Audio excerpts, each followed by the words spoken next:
ಯದುವೀರ್ ಕೃಷ್ಣದತ್ತ ಚಾಮರಾಜ ಒಡೆಯರ್ ಅವರು 1,36,000ಕ್ಕೂ 39,000 ಮತಗಳ ಅಂತರದಿಂದ ಜಯವನ್ನು ಸಾಧಿಸಿದ್ದಾರೆ.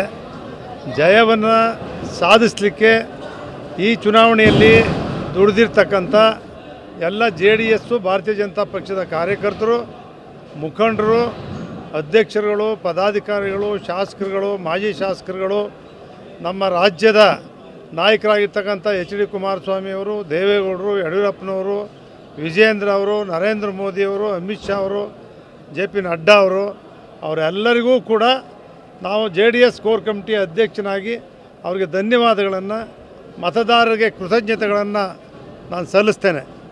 ಇವತ್ತು ಯದುವೀರವರು ತಮಗೆಲ್ಲರೂ ಕೂಡ ಗೊತ್ತಿದೆ, ಚುನಾವಣೆಯನ್ನು ಯಾವ ರೀತಿ ನಡೆಸಿದ್ರು, ಅವರು ಯಾವ ರೀತಿ ಸರಳತೆಯಿಂದ ತುಂಬ ಜನರ ಪ್ರೀತಿಗೆ ಪಾತ್ರರಾಗಿ ಅಭ್ಯರ್ಥಿಯಾಗಿ ಇವತ್ತು ಅವರು ಗೆದ್ದು ಬಂದಿರತಕ್ಕಂಥದ್ದು ಎಲ್ಲರಿಗೂ ಕೂಡ ಒಂದು ಅಚ್ಚರಿಯನ್ನುಂಟು ಮಾಡಿದೆ.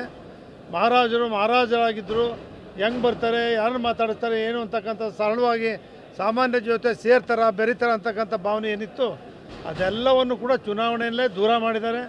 ಅದಕ್ಕೆಲ್ಲವೂ ಕೂಡ ಪ್ರತ್ಯುತ್ತರನೂ ಕೂಡ ಕೊಟ್ಟಿದ್ದಾರೆ.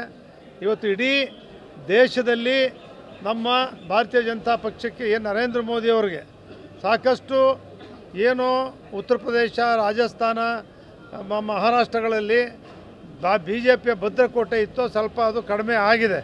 ಆದರೂ ಕೂಡ NDA ಪಕ್ಷ ಎಲ್ಲ ಮೈತ್ರಿಕೂಟದವ್ರ ಜೊತೆ ಕೂಡಿ ಸರ್ಕಾರವನ್ನು ಮತ್ತೆ ರಚನೆ ಮಾಡ್ತಾರೆ. ಕಾಂಗ್ರೆಸ್ ಪಕ್ಷ ಅಡ್ಡದಾರಿಯನ್ನು ಹಿಡಿದು ಸರ್ಕಾರವನ್ನು ಹಿಡಿತಕ್ಕಂಥ ಪ್ರಯತ್ನವನ್ನು ಮಾಡ್ತಾರೆ. ಆದರೆ ಕರ್ನಾಟಕ ರಾಜ್ಯದಲ್ಲಿ 135 ಜನ ಶಾಸಕರನ್ನು ಗೆಲ್ಲಿಸಿದ್ರು. ಅವರು 5 ಗ್ಯಾರಂಟಿಗಳನ್ನು ಘೋಷಣೆ ಮಾಡಿದರು. ಅದೆಲ್ಲವೂ ಕೂಡ ಮೆಚುರಿಟಿ ಮುಗಿದೋಗಿದೆ ಅನ್ನೋದನ್ನು ಸಾಬೀತುಪಡಿಸಿದ್ದಾರೆ ಟೈಮ್.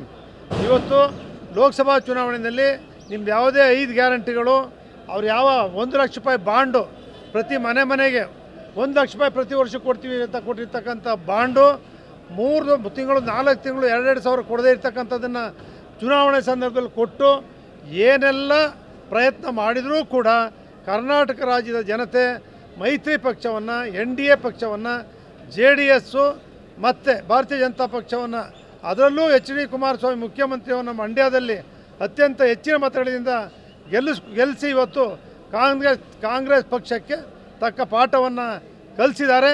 ಅವ್ರ ಮುಂದೆ ಎಚ್ಚರಿಕೆ ಗಂಟೆಯನ್ನು ಕೊಟ್ಟಿದ್ದಾರೆ. ಅದನ್ನು ಅರಿತು ರಾಜ್ಯದ ಅಭಿವೃದ್ಧಿಯನ್ನು ಮಾಡಲಿ ಅಂತೇಳಿ ನಾನು ಸರ್ಕಾರಕ್ಕೂ ಮನವಿ ಮಾಡ್ತೇನೆ.